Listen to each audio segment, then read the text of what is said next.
For Father's Day, the Daily Item spoke with 4 generations of men in 3 different families to get their opinions on their fathers and parenthood. They had to toe the line.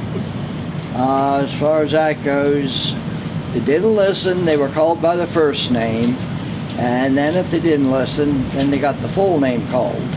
Then they knew they had to listen. So, it's none of this, I'll count to 3. It wasn't that when I was raising them. That's how you were raised, probably. Yep, there was no counting. We knew how to count. They didn't have to count to us. There was none of this, I'm gonna count to 3. There was none of that. My parents were staunch. Yeah. And in my house, It was kind of like his type of freedom that you could go out and do whatever. I mean, he was the provider still. He worked down in Harrisburg and was gone and came home and usually was tired.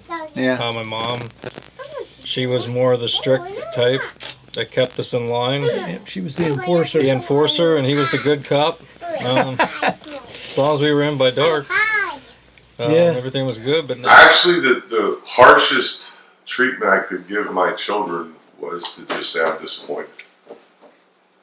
That seemed to work for the most part. If I do bad in school, I get a lot of the stuff taken away. If I do good, I don't get it taken away. We had the same attitude. You know, I let them go, you know. Just don't get in trouble, you know. And let us know where you are, you know. Be safe. It's not old enough where you can really recommend them. But when he gets to that point, it's not going to be the end of the world, but I think I'm going to take a lot of what I went through as a child and put that into my parenting skills because it worked out well for him. And I look at myself and I want to be able to hold high respect and hold good behavior in my son as he did. In raising them. That seems to be how things are these days. Yeah, there's a lot of the different things that they do now compared to when we were raised and that, as far as that goes. Today's, well, his generation, we played outside all the time, you know, all day on riding bikes and all that, you know, and playing wiffle ball. You know, his generation of kids, they like to stay in the house and play video games. They didn't go outside as much, so. And I'm seeing in my son's parenting skills kind of a more lenient approach than even I had. He may be, he's probably about the same as me, I would say. In what ways? He likes to, you know, he's very affectionate and, you know, wants to teach him to do the right things and, you know, he's, I don't know, it just seems like he's, you know, he's real concerned about him. As I was concerned about my kids, you know, that was my main concern. Okay. We were always going every week, and they didn't have a lot of money to do it with, but we found cheap ways to do a family get-together, whether it was a picnic at Halfway Down, whether it was, you know, we had a little camper and we would go camping somewhere. I wish I would have done that with my children more. And that's one thing I wished I would have been able to do more of.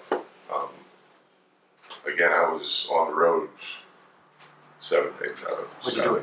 Yeah, get to unwind, get to spend some time, take them to places. We were just down in Baltimore at the aquarium. So you like fish, don't you? Yeah, we eat fish.